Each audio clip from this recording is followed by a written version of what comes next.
Hello and welcome to The Worst of the Muppets Holiday Edition, presented by ToughPigs.com. We all know that the Muppets have made some of the greatest films, specials, and TV episodes in history, but everyone makes mistakes, even Kermit the Frog.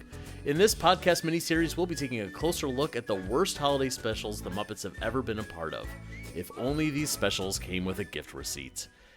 This week, we'll be talking about a special Sesame Street Christmas in which the Sesame Street Gang steals the plot of A Christmas Carol to guilt Oscar the Grouch into playing against his own nature. But before we get into this mess, let's meet our special guest. He's an actor, writer, director, and puppeteer who's appeared on Broadway in shows like Hamilton and Camelot, and now he's slumming it on a silly podcast about Muppets. Please welcome Fergie Phillipe to the podcast. Hey, Fergie. Hey, how's it going? Good. Thanks so much for joining me for this. Always happy to be here with ToughPigs. Wonderful. And I must apologize for making you watch this special in preparation. So sorry. No, it's okay. I didn't realize that because we discussed that I do this and I was like, yeah, I know this. And as I was watching it, I was like, oh, I haven't seen this in a while for good reason. Right. Yeah. Yeah. It's a hard watch every year. It's probably the Sesame Street equivalent of the Star Wars Holiday Special. Is that accurate? That's exactly what I was thinking. No lie. That's exactly what I thought in my head. Yeah. Wow. So what is your history with the special? Do you recall seeing it for the first time? Yes, I mean, obviously Christmas Eve was probably the number one in my house. That was like the big one that we all loved. And the first time I heard of special Sesame Street Christmas was actually when I think it was like 2005, it was like 2012. They did like a DVD release of it. And it is not only a terrible special, but the DVD cover is the most like horribly designed, like ratchet, like you would think somebody on 125th and Malcolm X sold it. Like it is absolutely terrible. And I saw it in a Walmart in the like throwaway bin for like $5 and was like, right. What is Michael Jackson doing next to Oscar the Grouch? I have to have this in my house. We have to talk about this DVD real quick because so first of all, I can now say that I was working at Sesame Workshop when that thing came out, and I was working in the department that handled home media. So oh my God. I found out about the DVD release, and I'm like, that's weird because normally these things go through my department. So we didn't approve that. I'm like, I feel like it's bootleg. So what I did, of course, was I ordered myself one. And the second it arrived, that was when I was like, hey, guys, what is this thing? Because I wanted to make sure I got mine, Yeah, absolutely. So it turns out that even though the characters are owned by Sesame Workshop, the special itself is owned by CBS. Bob Banner's production company. That's we'll talk right. about Bob Banner in a minute. Yeah. But so like I guess they had permission. They had the rights to release it. Although maybe not, because can they just put Big Bird on the cover of a DVD without permission? That seems weird. I mean, it might be a bad contract. I mean, what's his name? Is it Stewart? Whoever the vice president of CTW at the time, that deal he made with Bob Banner just sounds shady in general. And so I can imagine that like there was some horrible loophole that's in there where it's like, yeah, we absolutely have the likeness of these characters for this one special. Right. Yeah. Like in 1978, they were like, I don't know. There's like, yeah, sure. If you ever can put it on a disc and watch it at home, sure, you could have the rights to that. Whatever that sci-fi concept will be like. Exactly. Yeah. Oh my God. So, but the other thing about this DVD is that, so we'll talk about Michael Jackson in a little bit, but Michael Jackson makes a very brief appearance, does not sing a song. He just has maybe 3 lines of dialogue. And on the DVD, there's a special feature, a bonus feature, where they remixed Michael Jackson's 3 lines of dialogue into like an auto-tuned song. Yes, they did. It's horrible. And it's just like floating heads so wild of Michael Jackson and Oscar the Grouch floating on the screen. It's insane. It's legitimately insane. So anyone out there who doesn't own this thing already, you got to go find this DVD. You have to watch this thing. It's just went silent because I was like, wow, I remember that like auto-tune thing and I blocked it out so hard because it's actually like one of the most disturbing things. But now that you mentioned that like the Bob Banner production company released it, it all actually is coming together quite swiftly for me in my head now, because even the DVD menu is like so just like ratchet. Like, it's just so poorly produced. And I'm sure that company like hired some poor college kid to just like make a song out of this. Yeah, right, exactly. This is going in the dollar bin anyway. Like, this is not a big money maker. Yeah. We just need it to exist. And I'm so glad that it does exist, even though it's terrible. There's so many awful Muppet and Sesame productions out there that have never had a home video release, and people just don't know. So we have to tell them about it, or like we have to like write about them on ToughPigs, and just believe us that this exists. Make them aware. Yeah. Yeah. I swear this happened. Right. I swear Ethel Merman sang Tomorrow as a Christmas song. I promise you. Bonkers. All right, so let's talk a little bit about what a special Sesame Street Christmas is. So it's from 1978. It aired on December 8th, 1978. And that's the same year that Sesame made Christmas Eve on Sesame Street. It's the best trivia about this thing. And my favorite, I'm sorry if you're going to bring this up. My favorite trivia is that they both got nominated for the Emmy that year, and Christmas Eve won. Oh, what if it didn't though? What if this won? What if that was the story? It would have been like the greatest troll of all time if special Sesame Street Christmas won over Christmas Eve. That would have truly been so good. That would be I honestly the gift can't believe it got nominated. Yeah. It is so wild.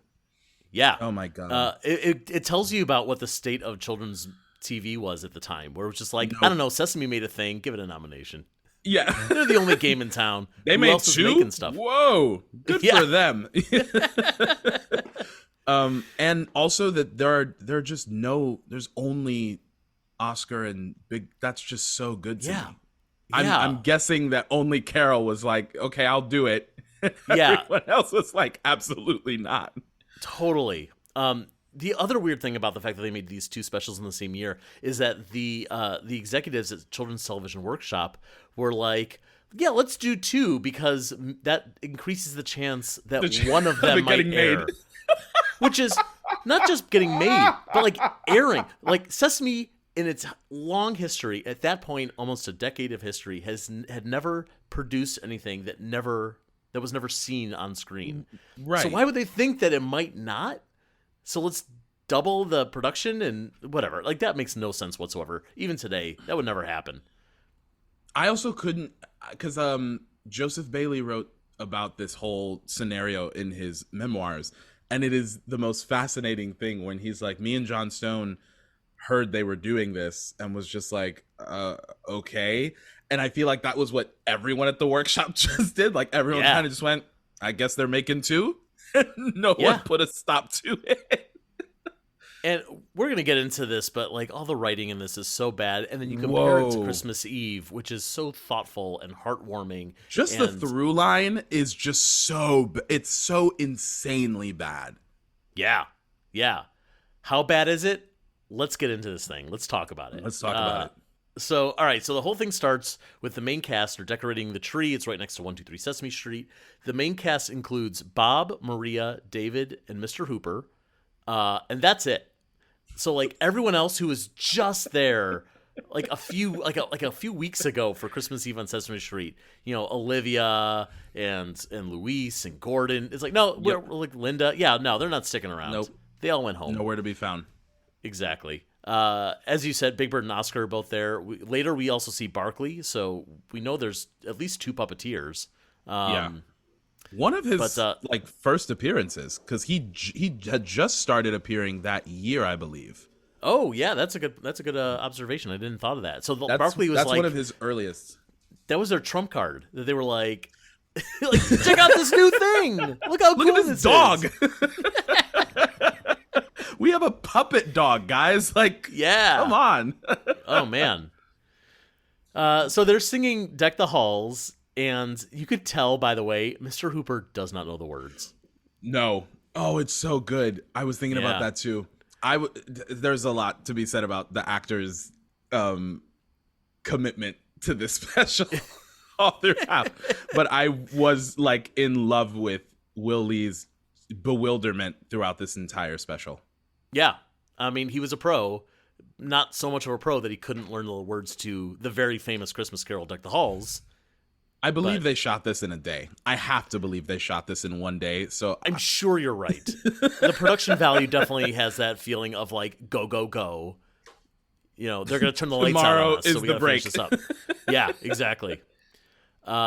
Maria says that the best thing about decorating this tree is that they're going to plant it in the ground, but they're obviously doing it in the cement. Like, it's right there on the sidewalk.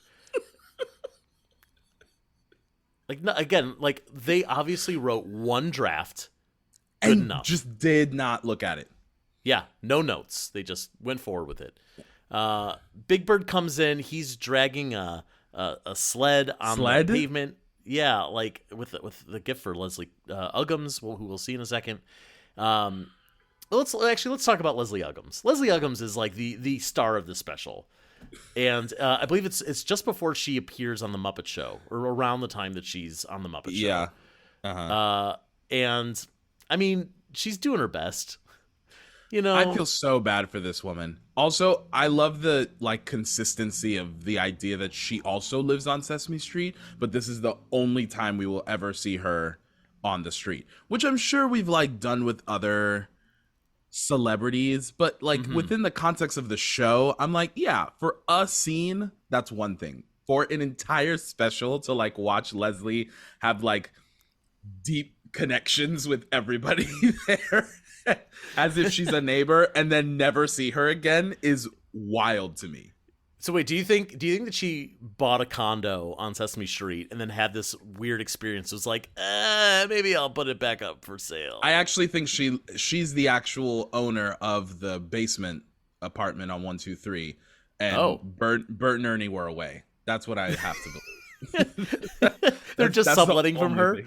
Yeah, they've been subletting from her since 1969. Yeah. Well, it's a one bedroom. That's why they sleep in the same, in the same place. Man, so they're so they're so broke. It's like really not great. Wow. So they sing this awful song about all the terrible gifts that you could give to somebody. The lead up is my favorite because I actually thought they were going to go into True Blue. I was like, this is such a great setup, and it goes right into this really terrible song they wrote that I'm sure was one draft again about really bad gifts they got. Yeah, and like none of them make any sense. Like she sings that she got a handmade parachute and a giant turkey, and Mr. Hooper says he got a glow in the dark bow tie, and like what are you even talking about? David got a mustache comb. David, who, by the way, has the biggest mutton chops I've ever seen on a human being. And he's like, I got this mustache comb. It's like, just move it 3 inches to the right. Use it there. Come on. Oh, it's so wonderfully bad. It was that thing where it was like, we're opening and it's like, it's going to be like this really like nice Christmas moment. And it's this wackadoo song that I think is supposed to be funny, but it's supposed to be in this moment of teaching Big Bird that like it's not about what kind of gift you get, it's about the fact that you gave a gift in the first place. Right, yeah. I don't know. I mean, it's not funny, but I will say, I think of all the songs, I'll have to remind myself as we're going through this again, I think this is the only one that actually has a lesson to it. That the whole idea of like, oh, it's a thought that counts. Like, don't stress about getting a bad gift. Like, it's actually just about, human connection. Right. We'll see. I mean, tomorrow from Annie we're not counting that as a. I think Yakkety Yak. Yakkety Yak has lots of values.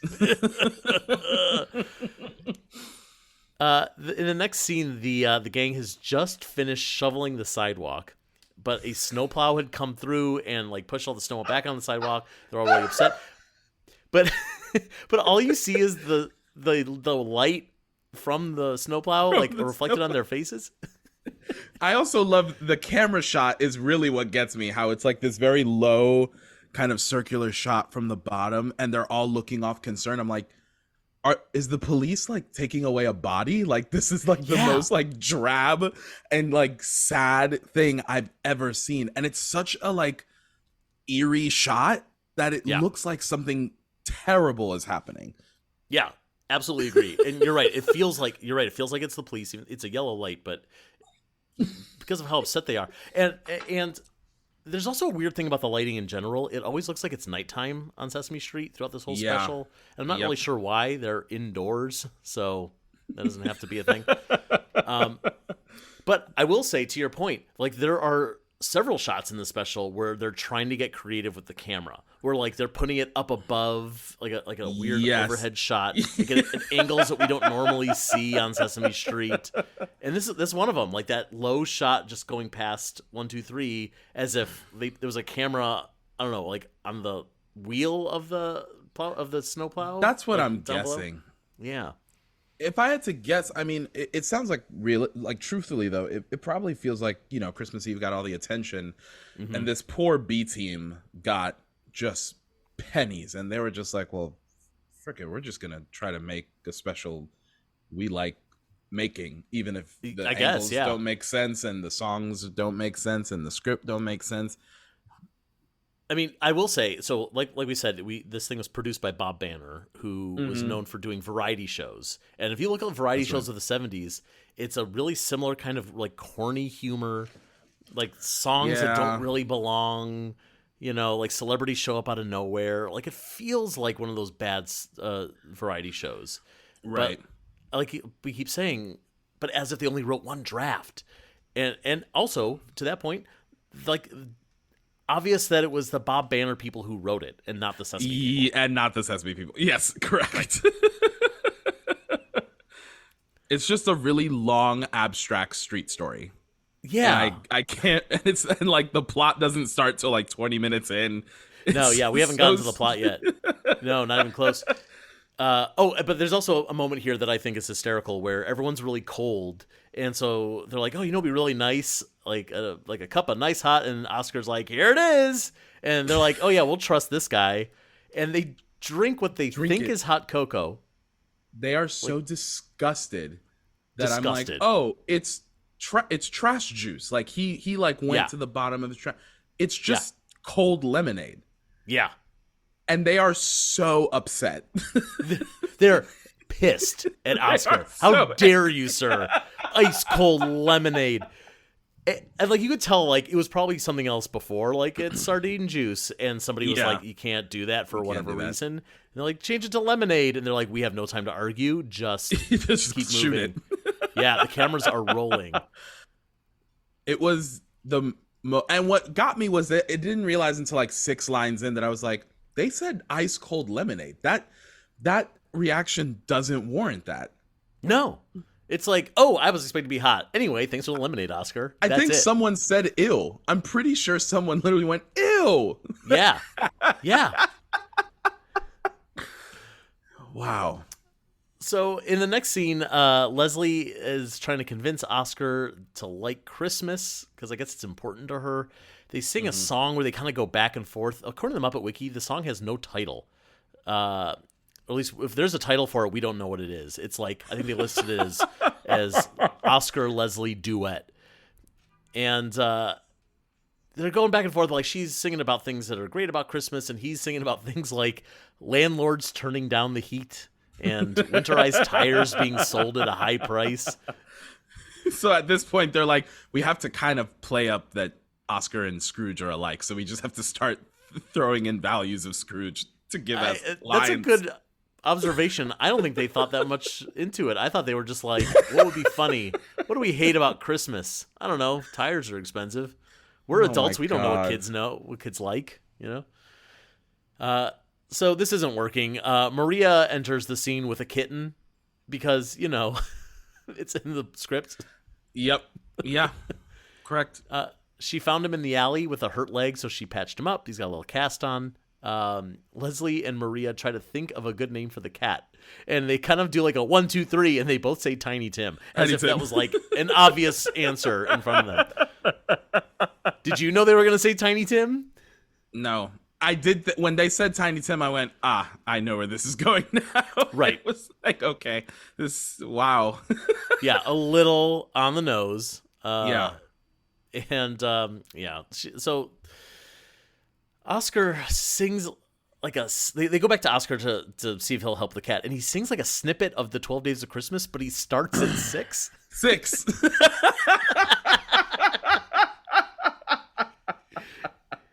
And he sings, "On the sixth day of Christmas, my neighbors throw in here 6 turkey bones, 5 broken toys." There's no golden rings thing here. They just go through it. 6 turkey bones, 5 broken toys, 4 pounds of wrapping, 3 shattered ornaments, 2 eggnog cartons, and some stale popcorn on a long string. I don't really know why they felt the need to do this. It's like 10 seconds. And again, they start at 6, which I don't understand. Like, if you're just trying to save time, just don't do the song. Just don't do the song. I feel like at this point is when they're like, we can't write any more songs. We don't have time. Just find songs that are cheap copyright-wise or that are free and just bring them in as we're shooting. Yeah. We'll figure it out. I think you're right. At this point, Leslie's like, "Oh, I get it. We're doing a Christmas Carol thing." She's like, he reminds me of. We're in the round. Yeah, exactly. Oh my gosh. They go back to Hooper's store, and Leslie is putting together a costume for what they'll use for the Ghost of Christmas Past, but for some reason she feels the need to use Oscar's Trash from the previous song. I'm sure there's logic to this.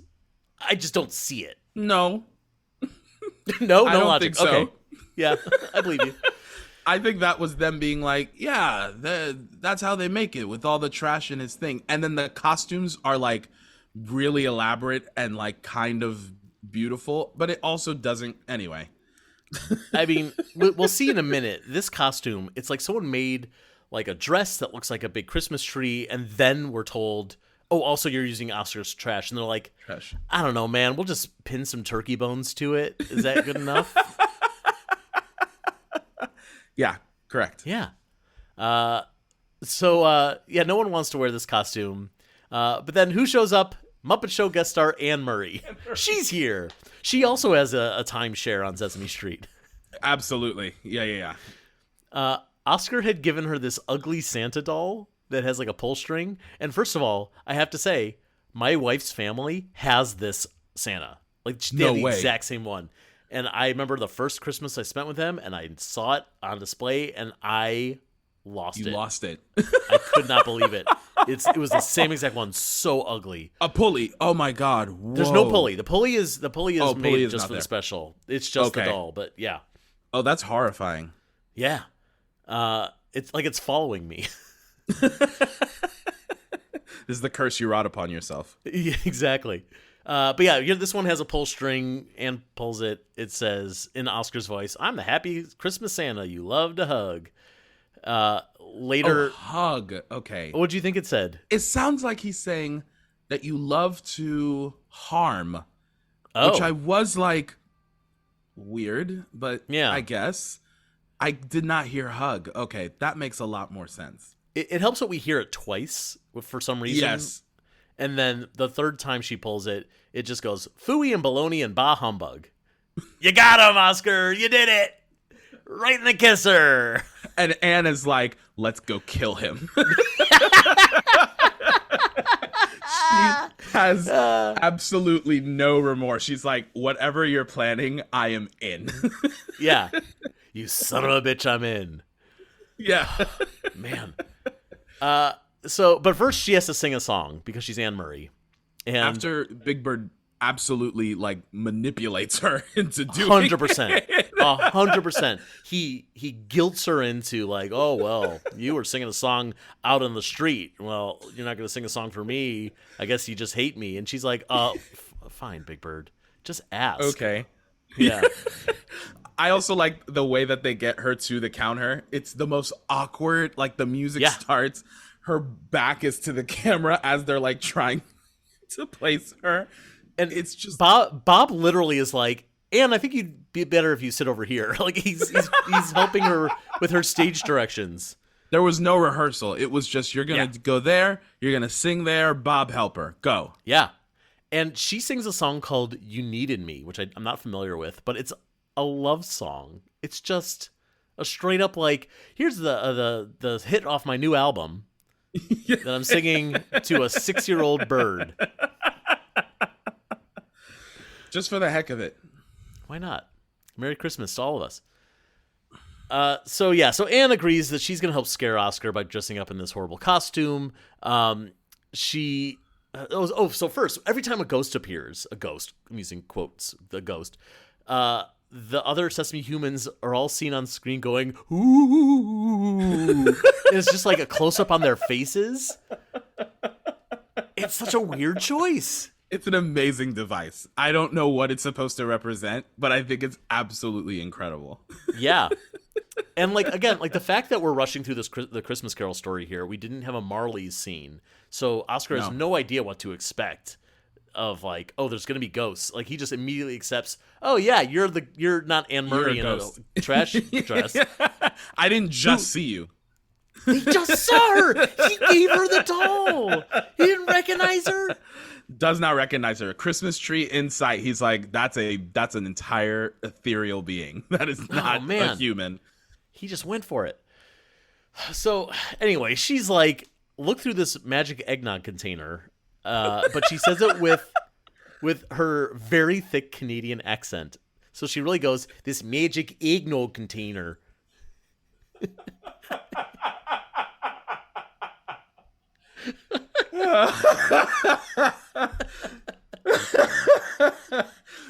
Oh my god.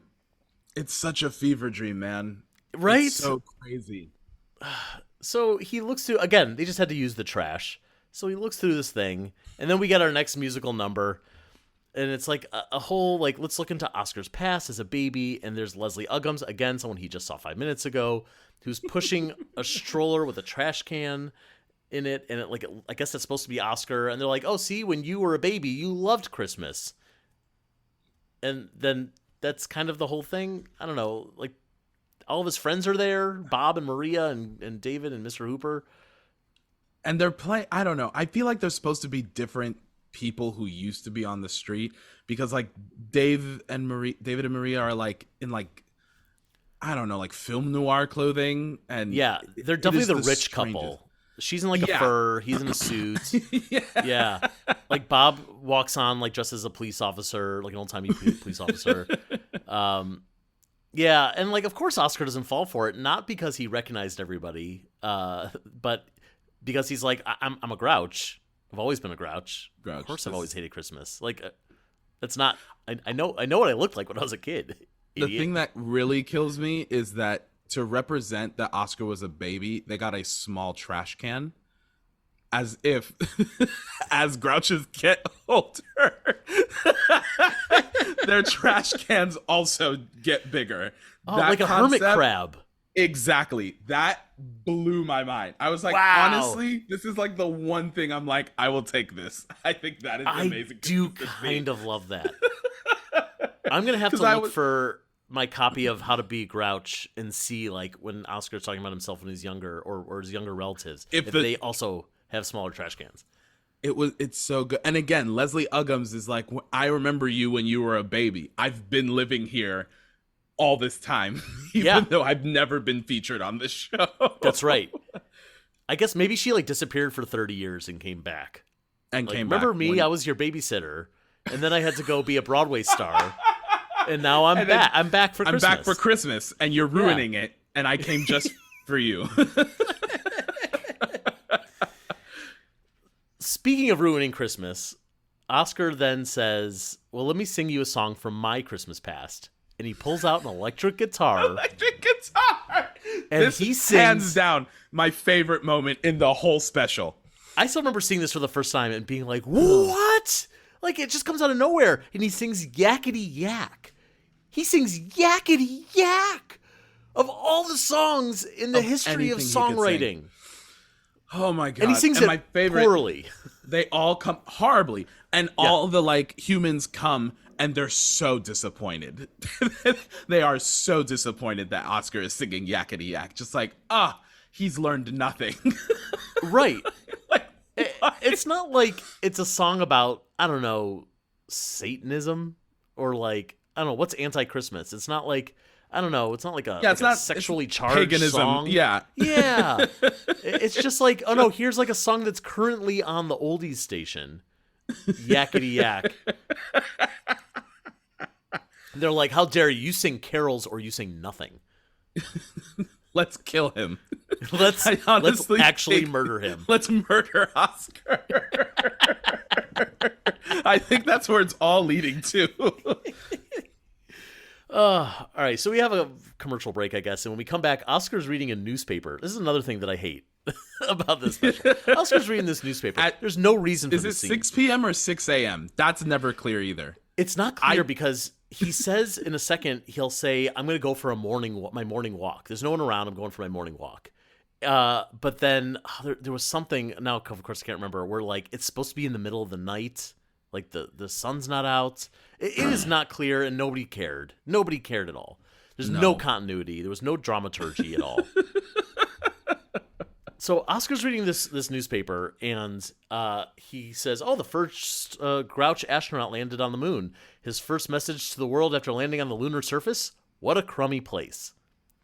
Boy, it has the cadence of a joke, but that is not a joke.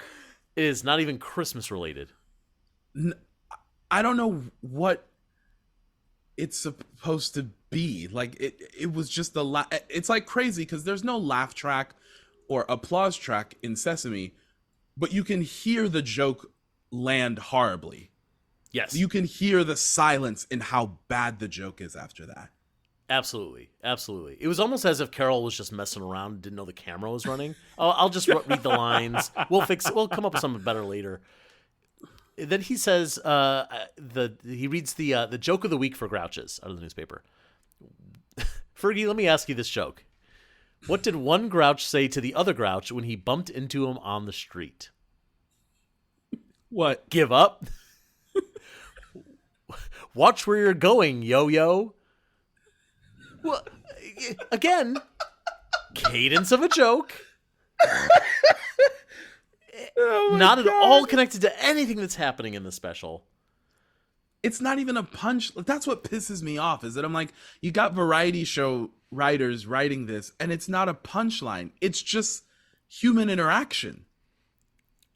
Barely even that. Barely. They could have come up with literally anything. They could have just asked Carol, like, do you know any Grouch jokes? We'll just throw something in there. Yeah. Like, come up with a bad pun. It doesn't matter. It could be a terrible joke. I'd be okay with that. But that's not a joke. No, it's not. Oh, no. Now I'm sad for Carol. Imagining, like, what shooting this must have been like. Seriously. Yeah. Yeah. I bet they were miserable. They also probably just got off this other special where they're like, oh, God, like Big Bird was up on the roof and everyone came looking for him, saying out Mr. Snuffleupagus. So they were talking to kids about how they get down the chimney. And then it's like, how about Yakkety Yak? On electric guitar. Jeez Louise. So while he's doing this, Leslie Uggams is in the apartment above Hooper's, and she's looking down at him, and she sings a song called Look at That Face. Once again, a love song that has no relation to Christmas. I'm pretty sure that she's in love with Oscar. I think that she's like actually like that's why she's trying to.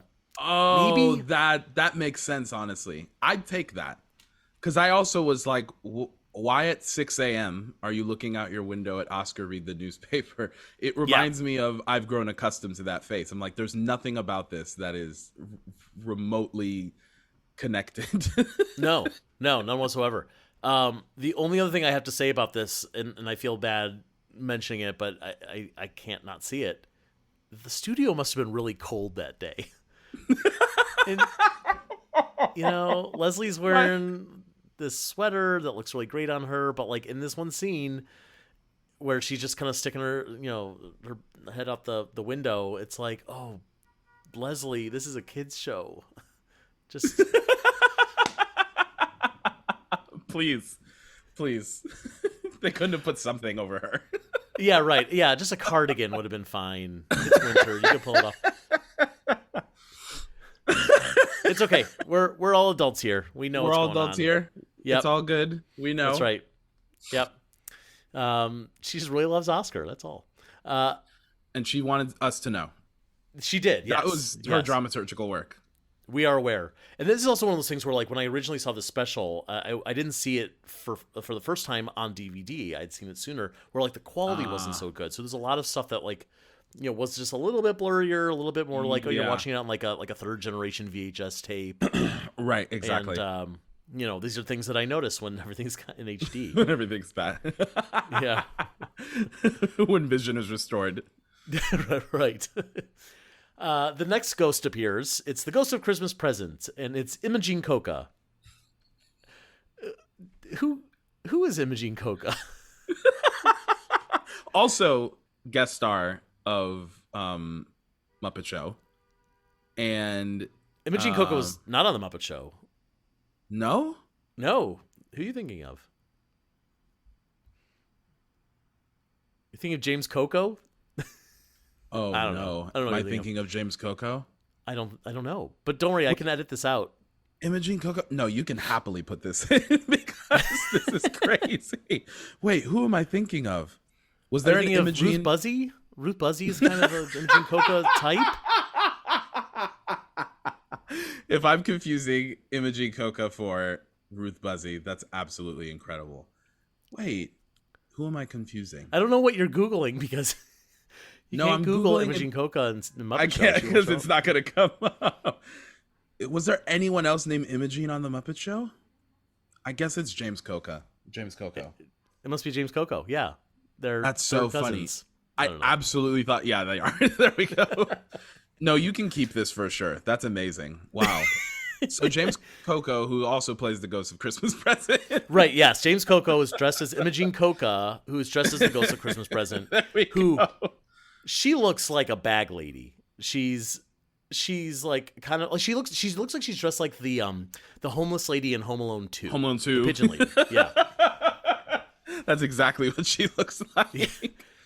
And she's got all these ticking clocks, and she's holding them in like paper bags as if they had no budget for props on this show. This is also where we lose the plot of the ghost concept, because the first ghost is like constructed by the humans, but now we're getting real ghosts. Do you think these are real ghosts? Do you think Imogene Coca is actually a ghost? I think she's like a real ghost now, and we stop with the whole they're not.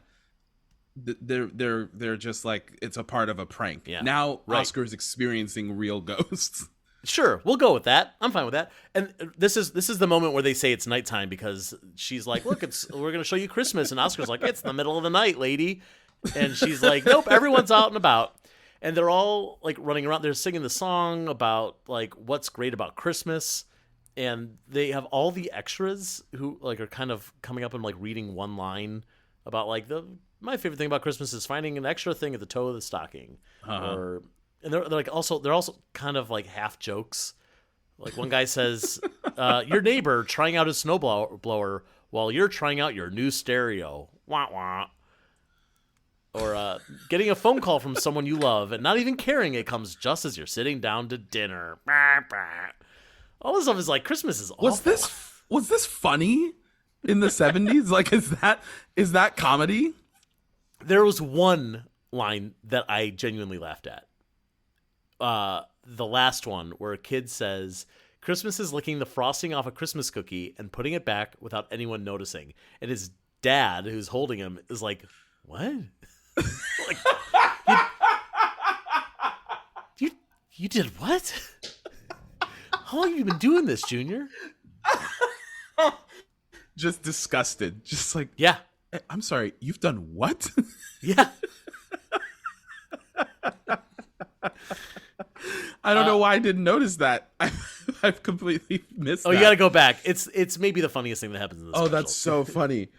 But the other weird thing about this is Henry Fonda shows up as one of these talking heads. The Henry Fonda. And he's like, I don't know what he says. He's like rambling on about fitting part B into part C using a 3/4 inch wing nut. Wing nut, 3/4 inch wing nut. Henry, what? Did you just wander onto set? I What are you doing legit, here? he had to have been shooting something, and they're like, hey, come do this real quick. Yeah. It had to have been. It is the randomest cameo. Yeah. We have some random cameos in this thing.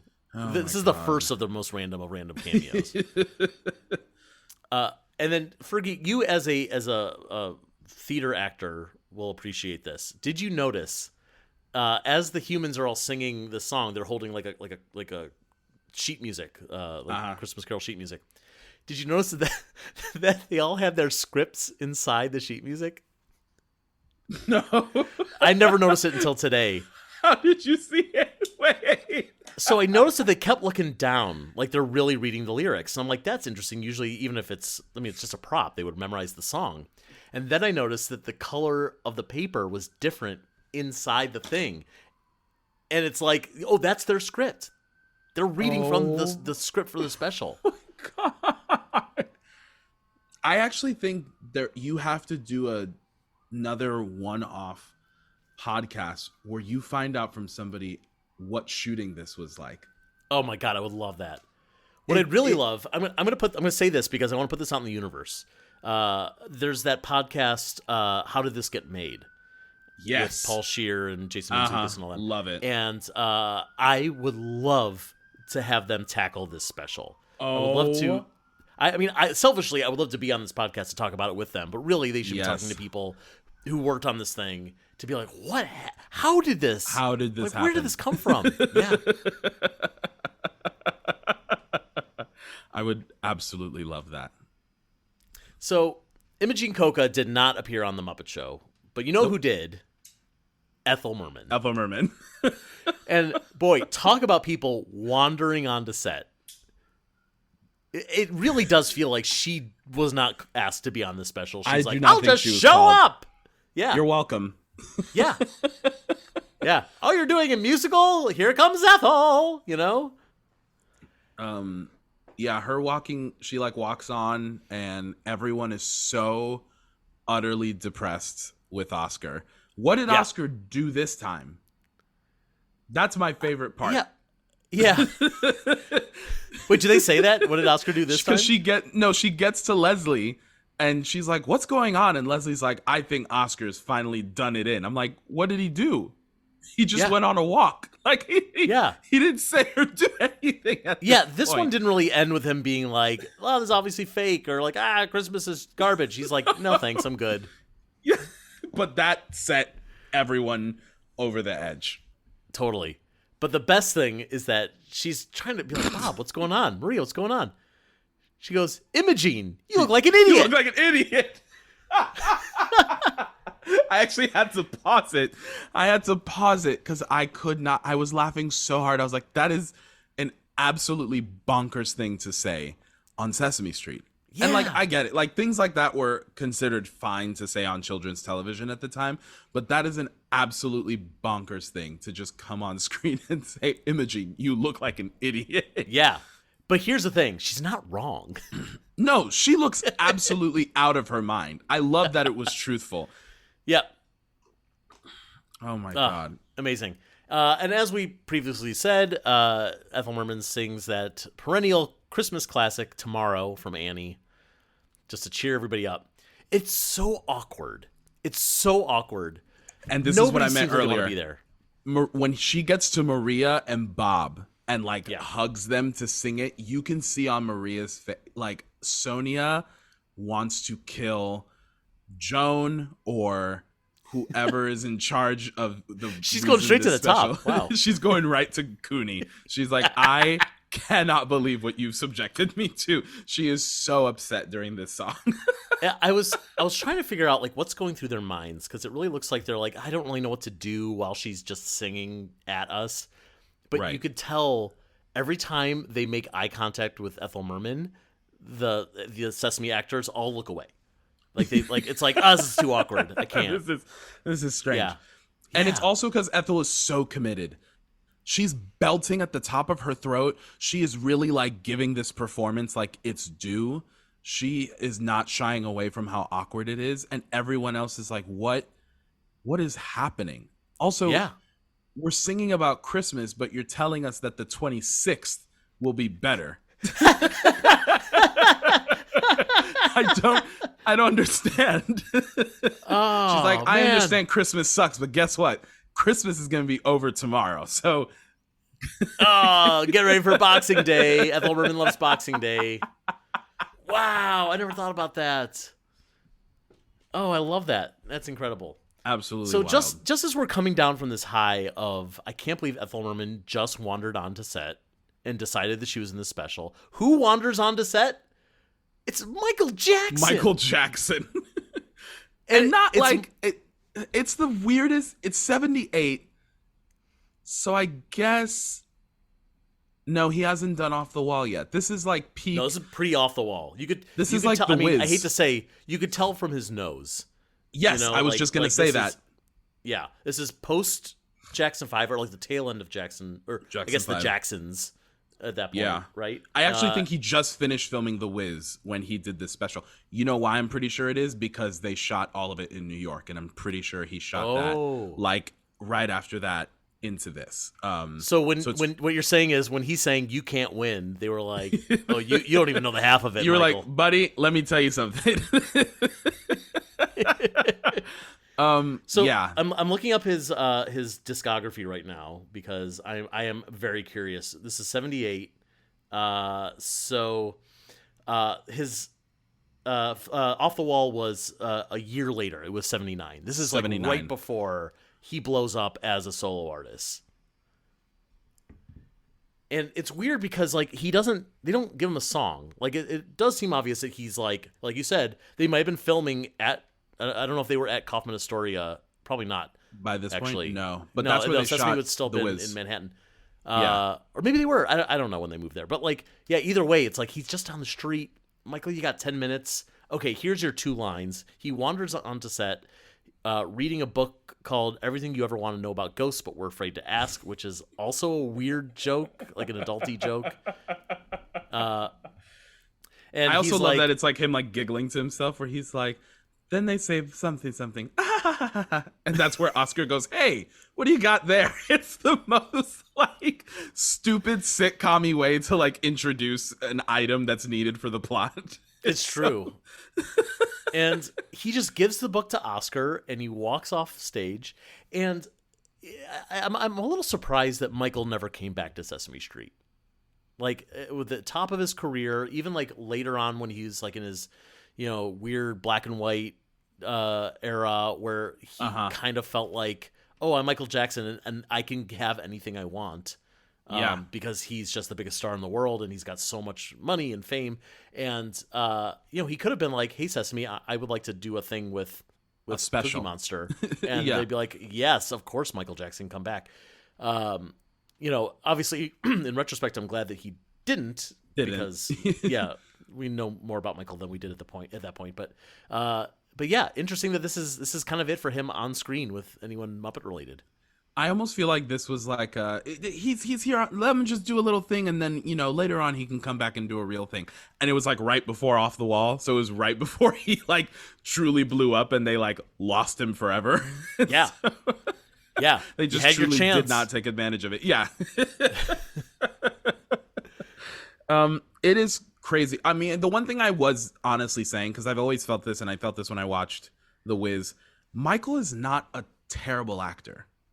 Like, he's pretty okay in terms of like a pop singer. He's passable. Yeah. Like a pop singer who like has never taken any bit of what an acting class would be can like do a scene with this Muppet and it's not insanely cringeworthy.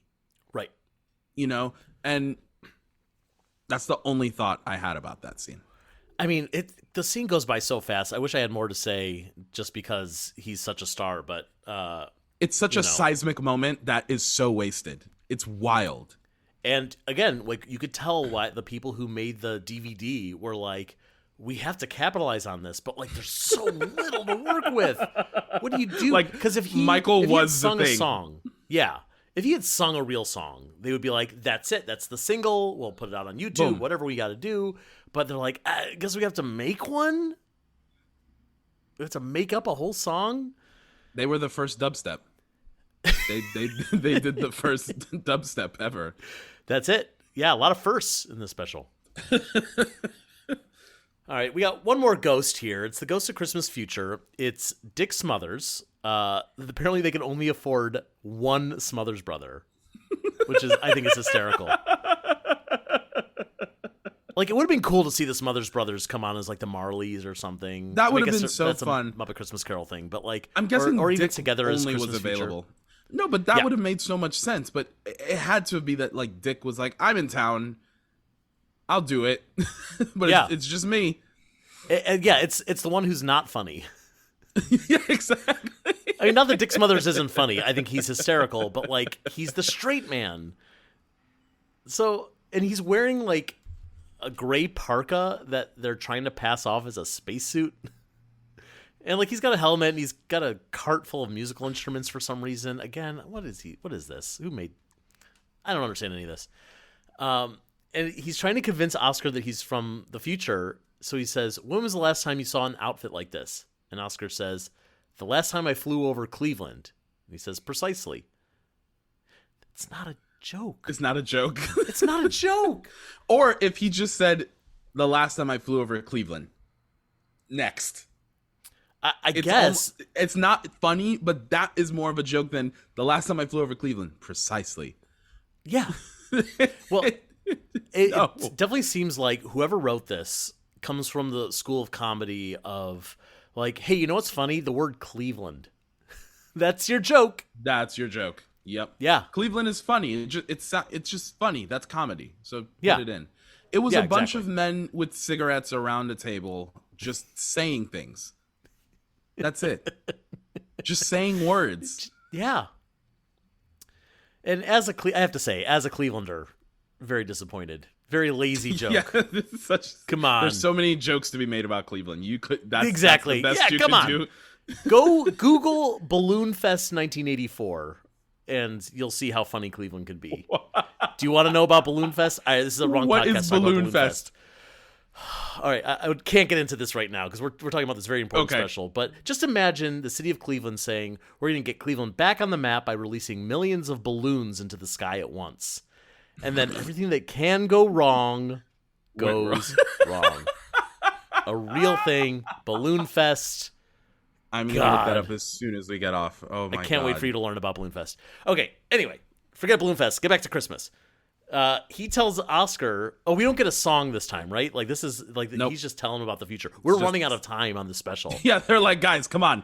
They're literally closing up the building. Yeah. He says that in the future, all of his friends move away. That's the future. So I guess, like, that's to Oscar just as bad as Scrooge dying alone in the book. Which is, like, the only... Leave. That, and, like... the clear amount of non-consideration of, like, wait, that's actually exactly what Oscar would want, but we're gonna circumvent this and make it like, oh, that's his worst nightmare. Forget character consistency, forget everything about what a grouch is. That makes sense because it's akin to the book. Not just consistency to the character in the show, but literally in this special, there are points in which he's like, oh, I love walking around when nobody's here. You see him walking around. Like, he loves being alone. Loves it. Garbage. So this is, I think, the only point in the special in which anyone even bothers to ask the question of, like, what are you even trying to do here? What are we doing? What is your goal? Like, is it just like Christmas? Is that it? Is that it? And so, then there's this weird thing where the ghost of Christmas future is like, oh, well, we want you to believe in your friends because they all believe in you, and it's all this belief stuff. And, like, this is nothing. It's literally nothing. Like, it's a song cue, of course, but like there's no, what does belief in people get you? Why do they need Oscar to be like, oh, okay, I believe in you, Maria? Okay, thanks. And now what? Yeah, right, yeah. Also, like, plot-wise, it's like, wait, I thought the whole point is we were trying to cheer Oscar up, but now it's emotionally incumbent upon Oscar to help everyone else out. You're right. It started as cheer Oscar up. It segued into keep the holiday, I guess, like that whole keep Christmas with you thing. And now it's just I don't know, don't be a dick to your friends, I guess. Not only don't be a dick to your friends, make them feel better. Come on. Yeah. Stop. Make it so that they don't want to actively murder you. That's the moral. They want to kill you right now. They want to kill you, Oscar. You got to figure this out. Yeah. So this is the song cue into the song Just One Person. We've heard the Muppets do this 100 times. This is easily, hands down, the worst time they've ever done. The worst. Oh my God. It's the most disappointing and angering and just like upsetting. Again, for like moved it out of my memory because as soon as it started getting sung, I literally went, what? Yeah. Yeah. There's two things about this that I find legitimately hysterical. One is, so Leslie Uggams comes on and she starts singing the song. And then when she gets to two. And Bob joins, it's like Bob's entire face, like in profile. This was exactly going to be my point. It's so weird. It's such a choice. It's such a stylistic choice. Bob's entire face in profile, like, close up on the screen. And then same thing when they get to 3 with David's whole face in profile on side of the screen. It's so awkward. It's like that thing they used to do for music videos when they would shoot 2 cameras and have one face and one profile. And in order to do a transition, you'd have a moment where both of them are happening at the same time. Oh, yeah. So that one can fade out. But the worst part of this one is that when Bob enters the screen to go, maybe 2, typically in the song, they go, maybe 2, and if 2 whole people. But in this one, they just go, maybe 2, and just keep their faces there. It's the most uncomfortable thing ever. Oh, it's terrible. But genuinely what I think is the most uncomfortable, and thank God nobody pointed it out to Oscar, is, so then they get to, if 3 whole people, why not 4? And then Maria comes in. And if 4 whole people, why not more and more and more? And the camera pans out, and there's no one else there. No one there. There's no more. I'm sorry. It was just the 4 of us who showed up. It's like the saddest intervention, right? Everyone else was like, we've tried. We gave up a long time ago. And here's the thing, though. Did you notice, or at what point did you notice, Mr. Hooper is gone? Gone. This was going to be my point. He said, I'm shooting at 2 p.m. I'm walking out the door, and whatever you don't get, you don't get. I think the last time we see him is he's in the musical number for the Ghost of Christmas Past. I think that might be the last time. And then like just casually, like he just kind of like, ducked out into the shadows. But like, to be you're honest, not gonna miss this old man.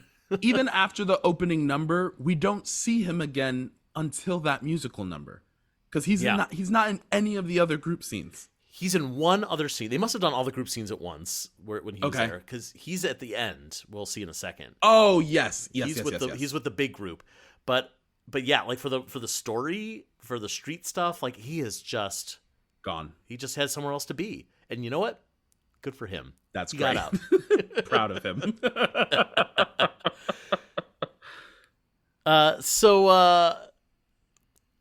At the end of the song, Oscar's like, all right, let me see that cat. Oscar's nice now. He's like, give me that cat. And this poor cat is screaming its head off. It's so upset. Hand it to Oscar. And you have to remember, like, Carol Spinney's inside the trash can.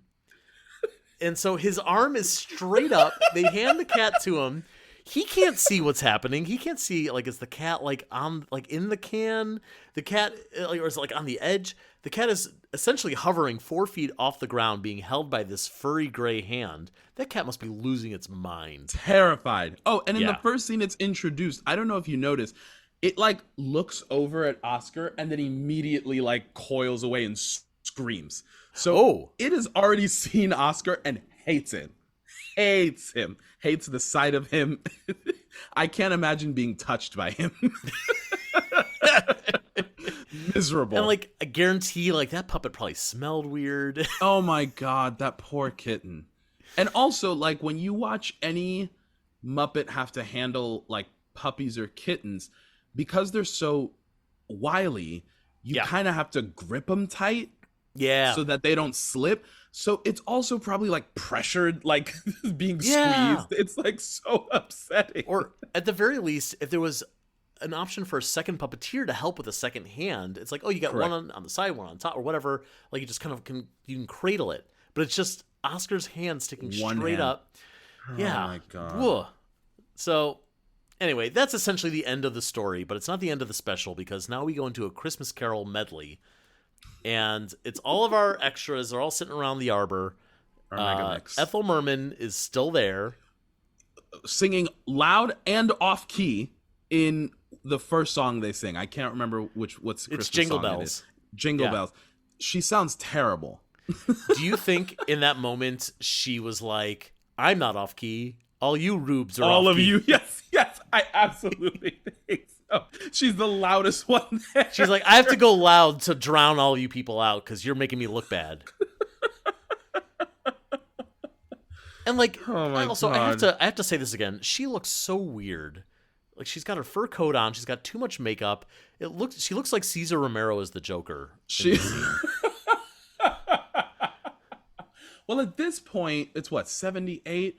Yeah, she's like, dude, she's in the age of her life where she's like cantankerous. Like people hate working with her. She's just like absolute grouch, like diva status all the way. I'm sure she was miserable on that set. I'm sure none of them got paid really, and that this was just like the weirdest and most terrible day on set. Yeah.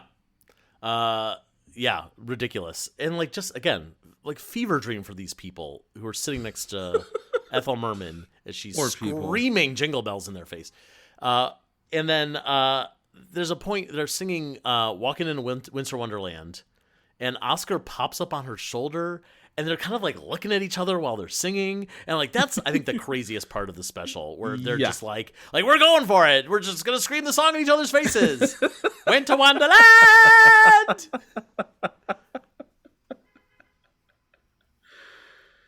Yeah, I think at a certain point Oscar was just like, it's better if I enter psychosis than if I actually have to like deal with what I really want out of these people. So also in the scene is Big Bird, Oscar, and Barkley all seen on camera at the same time. In the credits, Carol is obviously credited for Big Bird and Oscar. Toby Towson is credited as Barkley the dog. Misspelled Barkley, by the way, Barkly. And but there's no third puppeteer credited, so I have no clue who that person would have been. And I'm really curious who was like, I don't know, you guy in the background, take this Oscar puppet and figure it out. I have to go back and see. He's probably being puppeteered terribly. I bet. Poor he's very much in the background, behind a bunch of people. Part of me wants to kind of just like look at all the extras and see like, okay, there's the mustache guy, there's the older lady, like who's not there, and that's probably not there and got thrown in. I was like, hey, right, come on. yeah, yes. And then the last thing that we see is the tree, which has been moved a little bit to the left, further into the arbor, and everyone's standing in front of it, stone-faced. Like, now's the serious part of the special. Yeah. And they're singing a verse from I Saw Three Ships that I have never heard in my entire life. And they're singing the lyrics, but I can't look at anything except for Mr. Hooper, who is mouthing words to a song that's only playing in his head. He does not know the words, and that's okay. Like I said, I didn't know the words. Like Mr. Hooper, Will Lee, Jewish. But they couldn't be like, I grew up Jewish. Like I didn't know any of these Christmas carols when I was a kid. But like, yeah, they didn't give him a chance to learn it. He was just like, forget it. I'll just go ba ba ba ba ba. I don't think he cared. I'm sure somebody was like, hey, here are the lyrics, and he went, no. Yeah. I'm not learning lyrics for this. That's right. Yeah, my car is outside waiting for me. Yeah, exactly. I'm late for Christmas dinner. Okay. That's right. Please. Hanukkah dinner. Yes. Hanukkah dinner. Yeah, there we go. Right, yes. I have to go, please. Yes. I got latkes waiting for me at home. And that's it. That's the end of the special. So, Fergie, I have to ask. We talked about this before recording, but now that we've watched it again and discuss it ad nauseum. Is this special just bad or so bad it's good? It's so bad it's good. I mean, it's akin to the Star Wars holiday special. Like, it's truly just like, I see it in the same way where whenever I introduce the Star Wars holiday special to people, where like nobody ever tells me, please turn this off. People are like, I have to see this through, and that's how I feel about this special. And I'm like, well, I have to know where this ends up. Like, where does this go? Especially the more people come on and the more random. After Yakkety Yak was truly this time around was when I was like, I can't imagine someone seeing that and being like, okay, I'm done. Right. Like, there's no way. I could definitely see people like I bring this up.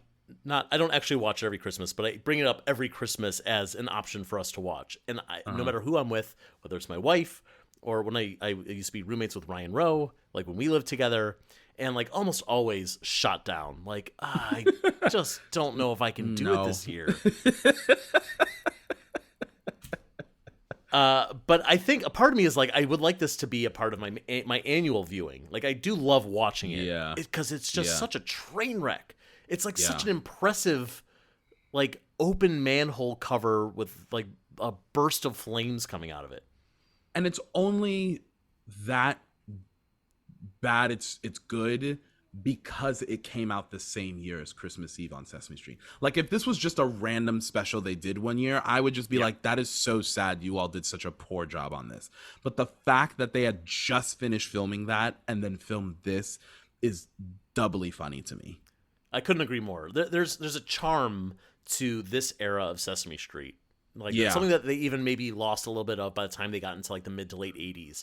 But Absolutely. Like this like 1978 Sesame Street, where it's still like kind of gritty, but like they've definitely gotten into their groove of like what Sesame Street is. Like, even the worst stuff is like, oh, this is so charming. It's so good, you know? But this one special is such an outlier for that. And like to watch it back, I've never watched it back to back with Christmas Eve on Sesame Street, which I should do. Like, literally just start one and then the other. I don't know what order to watch them in, but like, I'm kind of fascinated to do that someday. But yeah, the oddity of it and the comparison of like, how good can Sesame Street be? How bad can it be? And we wouldn't do this. You know, there are other holiday specials that Sesame Street has made that I think are not very good, but I have no interest in watching it for the train wreck factor. You know, there's a Sesame Street Christmas Carol, which I don't really remember, like Elmo's Christmas Countdown, even Elmo Saves Christmas, which has its charms. You know, it's just like, I don't watch any of that stuff. I never even think about it.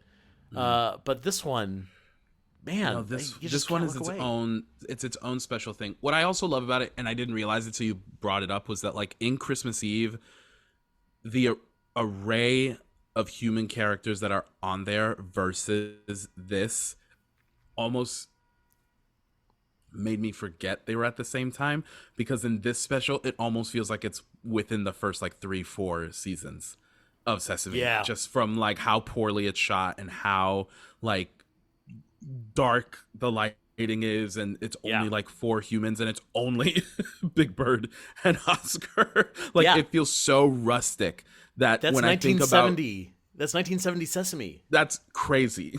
Yeah. And then thinking about Christmas Eve, I'm like, that is such a clear, we're moving into the 80s special. Like, just from the tone of it and the writing and all the characters in it. But they are so vastly different tonally. It's amazing. As a creative person in the arts, is there anything that you would have done differently to make this better? Or is it perfect as it is? No. I would not touch this.